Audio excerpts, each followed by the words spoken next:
Yra meilių parašytų žvaigždėse, bet tavoji buvo nupiešta Dievo ranka. Kai Dievas tave piešė, jis turėjo būti įsimylėjęs.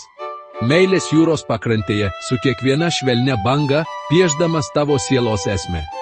Dangus ten aukštai skyrė ypatingą dėmesį tau kuriant, pripildydamas tavo širdį tyrumo ir tavo dvasią nuolankumo.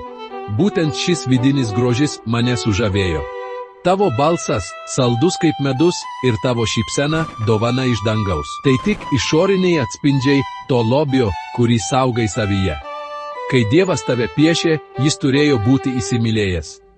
Meilės jūros pakrantėje, kurdamas šedevrą su kiekvienu įkvėpimu. Nuo ryškiausios žvaigždės iki spindesio tavo akise, tikras deimantas, šlifuotas dieviškais žodžiais.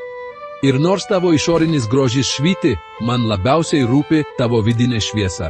Kai Dievas tave piešė, jis turėjo būti įsimylėjęs. Meilės jūros pakrantėje.